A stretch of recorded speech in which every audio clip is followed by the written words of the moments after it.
Can everybody hear me? I'm like a naturally soft-spoken person. Y'all can hear me? Alright, cool. Hey, I'm Brian C. Bradley.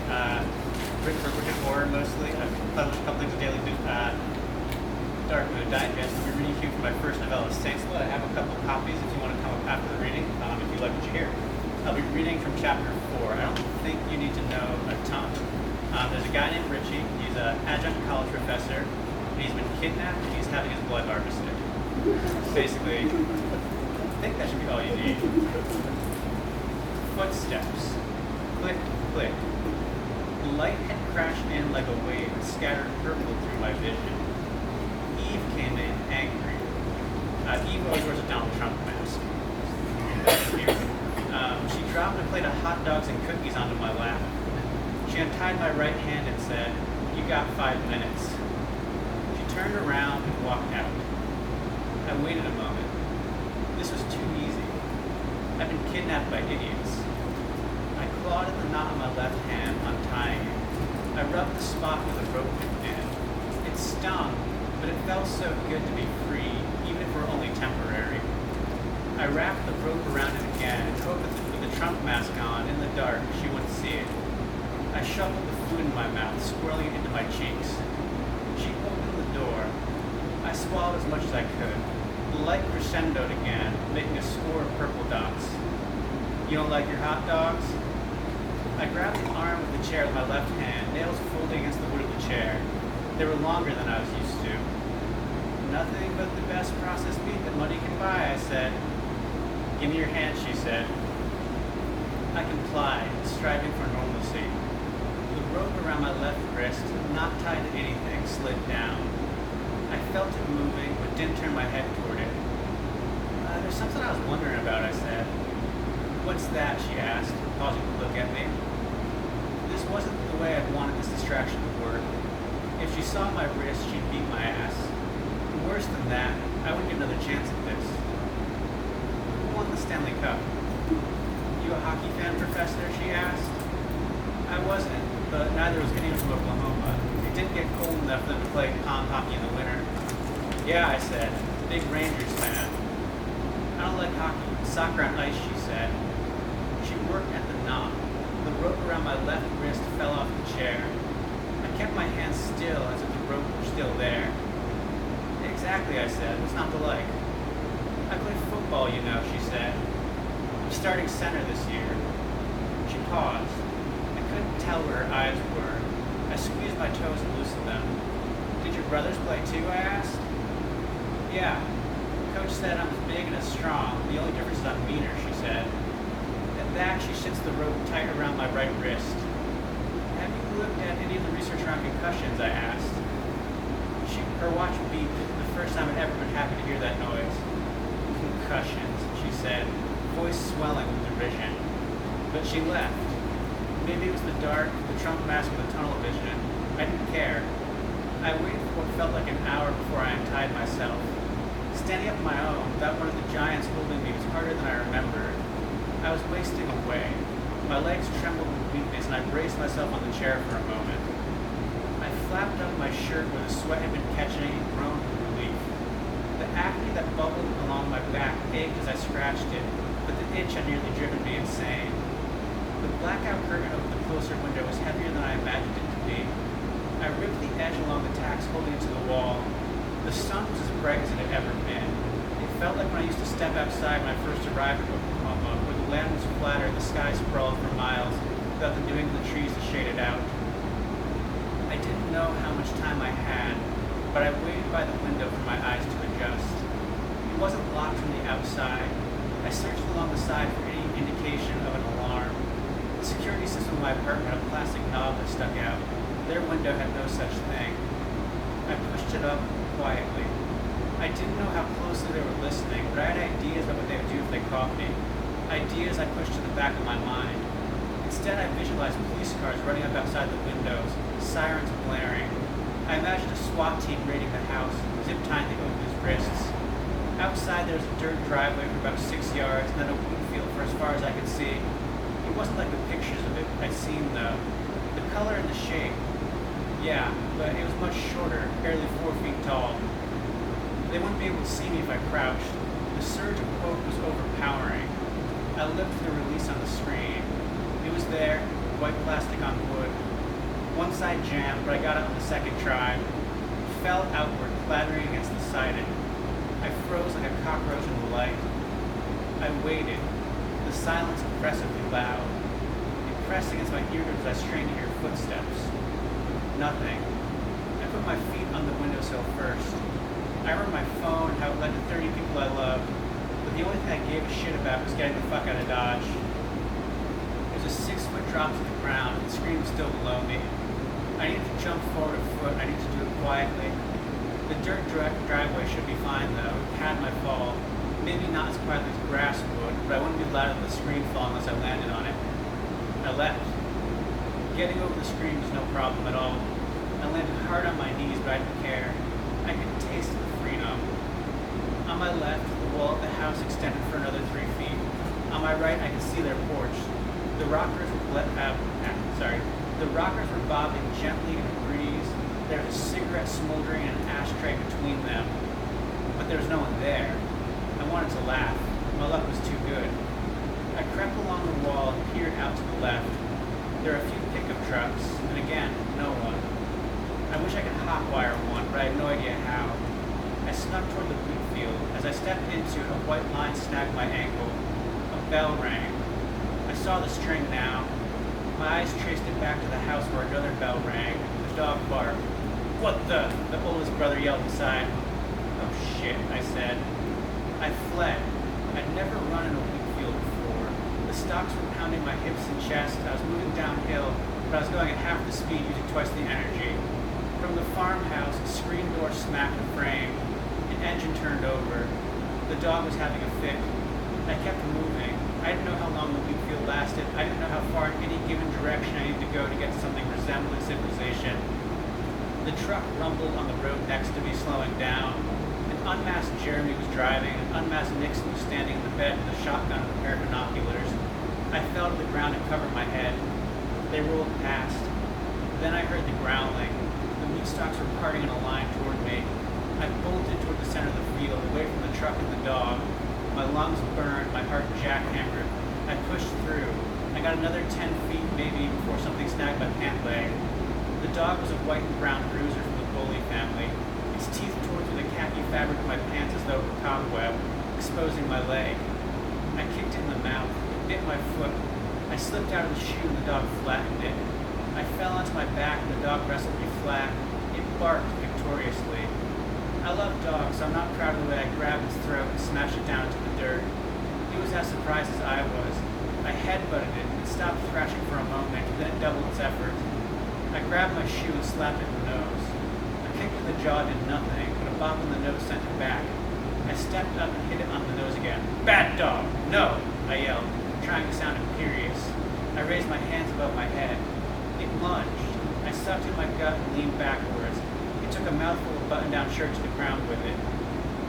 "Raphael, heel," Eve said from behind it in the wheat field. A rifle crossed over her chest. The dog listened. "Professor, did you really think I was that dumb?" she asked. I opened my mouth to try to talk my way out of it. The butt of her rifle cut me off, cracking my nose. I didn't lose consciousness, but I did lose blood. She scooped me up, caveman style, and started toward the house while my nose gushed over the back of her shirt. The dog trotted after her, head held proudly high. "I'm gonna get to punish you now," Eve said, voice full of glee. So, that's from my book. I have a couple copies if you're interested in reading more. Hope you enjoyed it.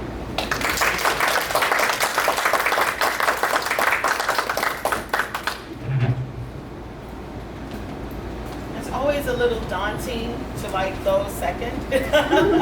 So I'm just gonna say I'm not gonna try to live up to that chase.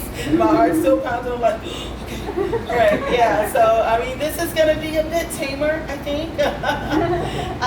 So I'm Rhonda, also known as R.J. Joseph. I'm going to read a short story for you all today. That's actually included in my upcoming collection. That is available for pre-order. So if you want to do that today and actually pre-order, the collection comes out in August. I do have an extra treat for you. So, keep on trucking. Me and Sweet Thing done seen some crazy shit.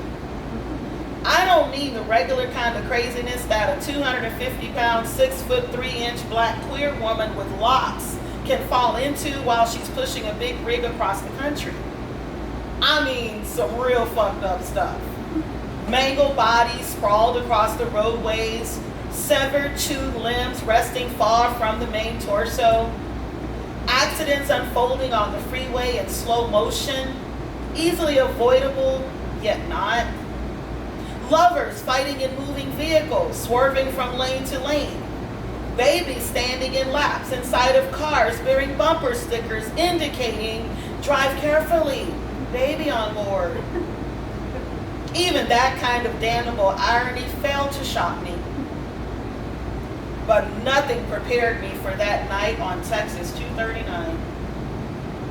I still don't understand why my GPS took me that way to get to Dilley from Victoria, but I went along with it. If I ever got tired of driving, which was a long shot, maybe I could go work for the folks who programmed those things. Getting a different set of directions every time I went somewhere got to be frustrating, especially when there were no traffic conditions or construction work areas that made sense. On that trip, I didn't have to pick up my load until the next morning, and I learned a long time ago to just enjoy my time in the seat and not worry about what the GPS folks were doing. Sweet rode good, and as long as I had my satellite radio and an endless stash of sunflower seeds, we'd take it on in. I usually didn't expect to see much traffic on those backwoods 2-lane highways in Texas, especially not at 3:30 in the morning. Most I'd see is a deer or a lost dog or 5, sometimes possums. Two-legged creatures usually kept off those death trap roads with unseen curves and huge trucks like Sweet pushing hard on top of them. I wouldn't see many people until I made it to the plant to pick up the load, or if the sunflower seeds worked their fibrous magic and I had to make a run to a truck stop. Those were few and far between, and I liked it best that way. Still, sometimes loneliness was my girlfriend in ways I could never keep a human woman. They stayed long enough when I explained how much time I had to spend on the road so I could help pay the bills. They wanted the money, but they also wanted the time. I just wasn't sure I was cut out to fit in. Last girlfriend, I'd spent our breakup discussion alternating between tears while she fussed about my never being around and fits of anger over how the light bill had doubled and I needed to pay it. I slid the bills from my money clip and handed them to her.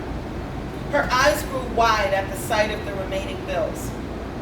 My own anger over how quickly she reduced me to just a sugar mama who paid for everything bubbled up in my throat. It didn't help that I told her that was kind of crazy anyway because I was rarely ever there and didn't even use the electricity.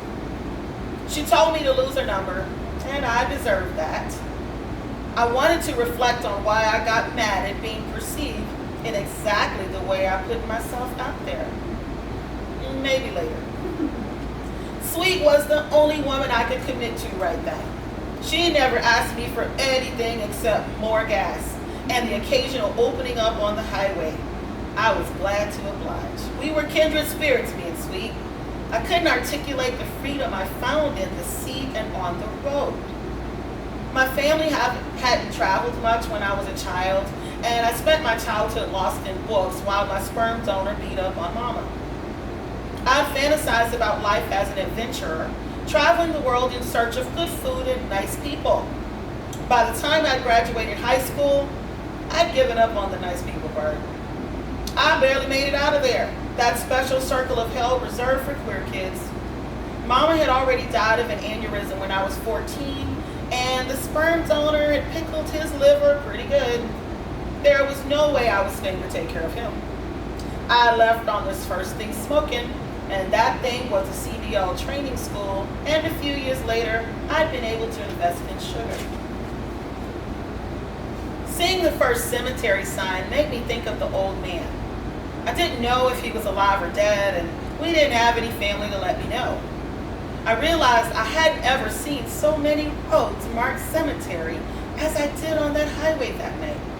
On both sides of the road, signs lit up telling me there were legions of dead folks off the main roadway. I couldn't see any houses, No signs of animal life beyond the border trees. I wondered how they could need so many cities for the dead when there didn't seem to be any living moving around in the first place. I eased Sweet around the curve and slowed just a teach. No headlights, but I saw an inky shadow coming down the highway on the other side. I blasted them with my high beam so they could hit their lights when they got closer to cross me. Would have been a shame to not let them know, just in case they really had forgotten how to turn them on. Sometimes folks let me know they hadn't forgotten, and they were up to some kind of fuckery with the lights out on purpose. Those folks got me to ride on Sweet's loud, deep horn while I flicked them the bird. The shadow came closer, faster than I thought it was moving. I'm a good judge of distance and speed, but something wasn't working out with that. My bowels tightened and I automatically reached for the glove box for my piece. Then I drew my hand away. Don't start none, won't be none. A speeder didn't mean danger necessarily. My coily hair disagreed as the 4C strands that I hadn't had the barber shave away at the neck of my neck stood on end. The blur moved closer, and I made out a shape behind the wheel. Even in the pitch blackness, the driver's white face came into view. Mostly mouth, the head swiveled in my direction, and the car followed. At my speed, I couldn't stop Sweet in time, and we made contact. The small two-door sedan flipped and went over the front end of my swivel cab, landing behind my trailer. It took a moment to figure out I was totally okay. The impact was lighter than I'd expected. No teeth rattling, no jarred bone sockets. The way the car flew over Sweet's cab, though, she would need some attention. The driver probably needed way more attention than even Sweet. The car landed at an angle yards behind me, and I needed to go check and see what I could do for the driver. I could see the sedan in my side mirror just outside the back corner of my jackknife empty trailer. My tail lights reflected off a crumpled driver's side door. It looked real bad. Then I saw someone walking along the road. Walking wasn't really the right word, but there was some kind of movement. The whole situation didn't feel right. I picked up my cell phone to dial for assistance and was greeted with no signal. Panic rolled up inside me and I fumbled for my CB. No one answered there either. The level of shit I was in when even the CB wouldn't work hadn't quite registered. I pushed the thought to the back of my head and figured I would have to check and see if the driver had a cell phone. I pressed Sweet's handle so I could go help that poor soul.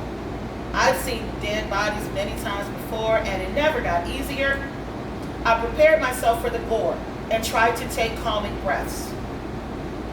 The willowy white shape of a person that I'd been willing to relegate to my imagination before flickered in the side mirror. As I watched, it folded onto two wobbly legs, impossibly long. Arms stretched out in awkward positions, and the head remained tilted to the side as if it couldn't lift it.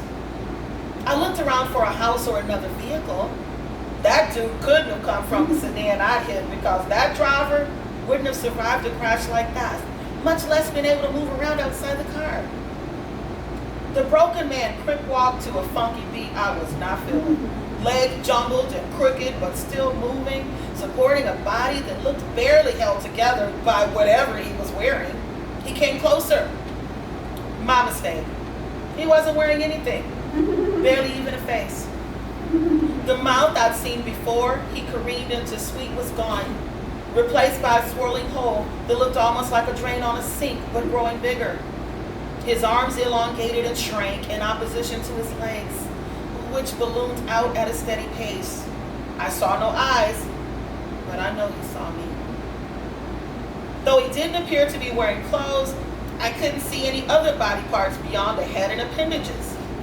He glowed. And even from inside the truck, I could feel the heat being sucked out all around the outside of the cab. A wet thud shook the trunk and I jumped. White fingers crept along the side windows, reaching and reaching. A stretched torso followed arms. Swirling hurricane holes covered Sweet's windows everywhere the thing touched. I heard small cracks and watched the tiny webs begin across the glass. I reached for my piece again. The tilted head appeared in my cab window, almost at the top of the 14-foot roof. White arms continued to ooze across the windshield and locked together at the other window.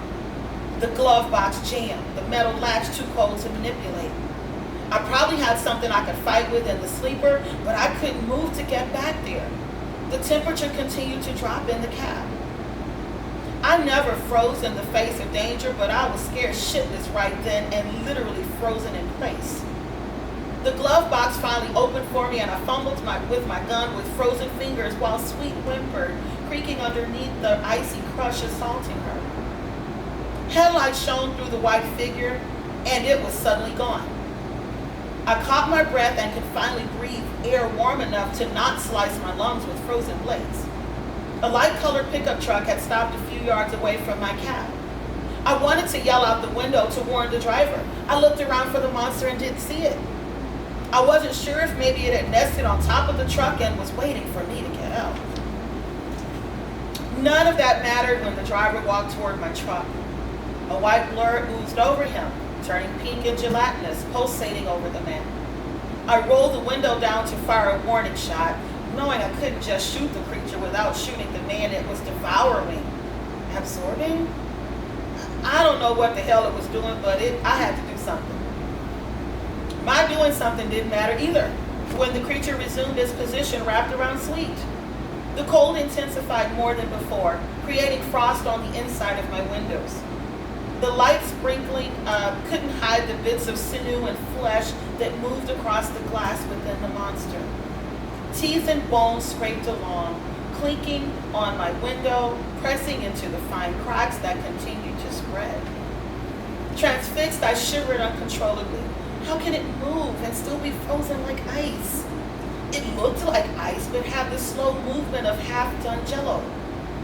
I could feel the blood slowing in my veins, the unbearable cold also slowing down my brain. It took a while to figure out the red and blue filtering through the windows could be from a police car.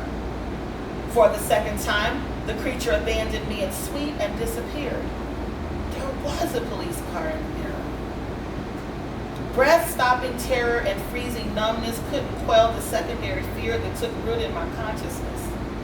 Years of growing up black in Texas caught up with me when I heard the officer tell me over the loudspeaker to get out of the truck. I still held my gun clasped in my thawing hand. I had to do what he said right away. In that moment, I wasn't sure if I'd rather be attacked by the monster or shot by the officer. Man, I was in a bad spot. I reluctantly opened the door to my truck. Slowly, I complied with the officer's command, trying to keep my one hand on the rail as I climbed down, gun safety on, piece hanging from my finger on the other hand raised in surrender. My life was still in a precarious position, but I needed to warn the officer too. We both had to get out of there. I walked toward the officer with my hands in the air. Dread crept in again as the temperature began to drop quickly. "Officer," I shouted, "there's danger." In an impossibly short time, he stood face to face with me. Despite the darkness, I saw his white face plainly. He was a tall man, and I had to look up at him, which was unusual. I'm a big and tall woman, but he easily had a head on me. He spoke without a Texan accent. "What happened?" "Officer, I have a weapon." Self-disclosure had always seemed the best thing to do when I was stopped by law enforcement, even though they could have run my plates and found that I'm a registered gun owner. Disclosing that didn't seem helpful then. The officer didn't even have a gun himself, and he never even glanced at mine hanging above my head. "What happened?" he repeated. "There was an accident. That car ran into me head first. That driver can't have made it okay. What?" I struggled for words. Even African-American vernacular English failed me at that point. I just couldn't tell the officer, it's some fucked up ass shit popping off in this joint. "You saw the driver?" He squinted his already small eyes, turning them into the barest of slits in his face, perched above a flat nose and thin lips. All his features were way too small for his long, narrow head. I did. He was tall and white, like you. I tried to read his badge, but it didn't glow the way that his extra pale skin did. We both turned at a flurry of movement off to my left side. A blur of white passed alongside the wrecked car. I shivered. The officer swung my way again. Take this card, go to this body shop, they'll fix your truck up. Sir, there's a monster out there. You should get back up. I can help you. You can't help me. You need to get out of here. He spat into the darkness. Go on. By the time he handed me the card, my teeth chattered and a jolt of icy fear stroked my spine. Where our fingers met, I felt the stab of mind-shattering pain. I jerked back and pressed my injured hand against my body. I could barely move my frozen joints, but fear and pain have a way of providing compelling motivation in times like that. I spun around awkwardly, moving away from the officer, still not sure he wouldn't produce a gun and shoot me in the back. I couldn't have said if I was more afraid of him, the cold, or the dude he was looking for. Go!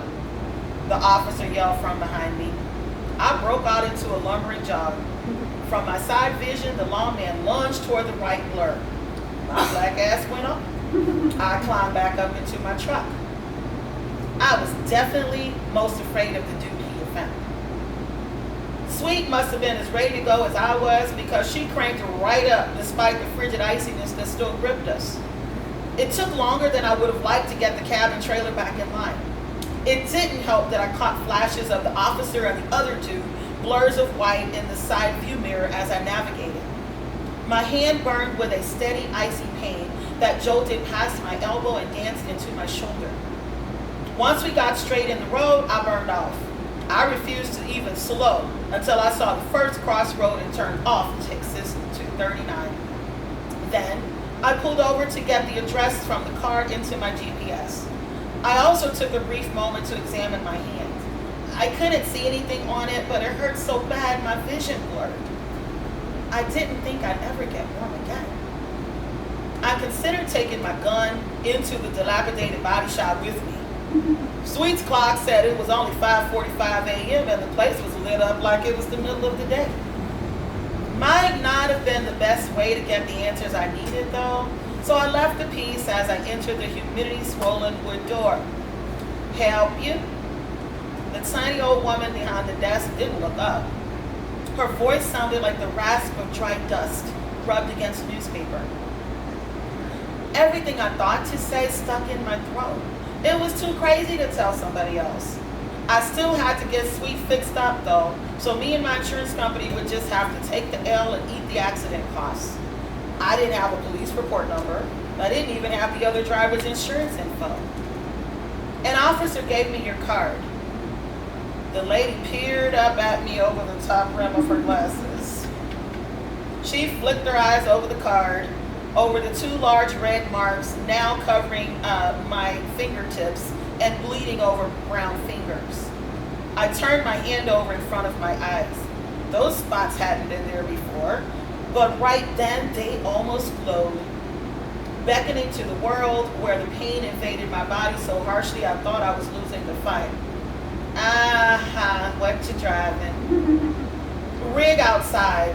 Accident. I hit. I know. She eased her body from the chair behind the counter and pressed a button on the wall behind her. I stood silent, waiting for her to speak again. She didn't. I have insurance information to give you too. I tried to reach for my back pocket, but her pinned gaze stopped me. No need, don't want it. She glanced at my hand where I held it pressed against my bosom while my knees threatened to buckle.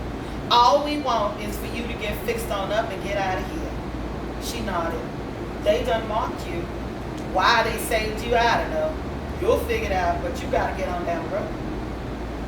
I shivered harder, never having stopped since I drove away from the accident scene. The air around me wasn't cold, but I was freezing. You can try to put some ice on your hand. It'll ease the pain somewhat, but it'll always throb and ache. Won't never heal up all the way. Always be there. She slid a key attached to an old-fashioned key fob across the counter, and I saw the same red markings along her arm, traveling up to the bottom of her sleeve. No truck stop, but we got rooms out back where you can rest and wash up. Truck will be ready by 6 hours, take you 8, then you'll leave. I took the key with my good hand and nodded. She spat snuff-infused spittle into a spit can on the corner of her desk. I would gladly leave, take sweet and go. Forever marked. Keep on trucking.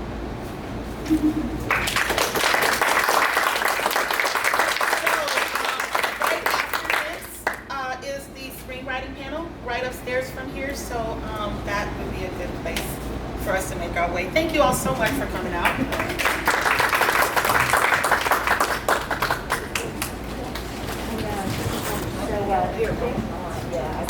That was a great story too. Well,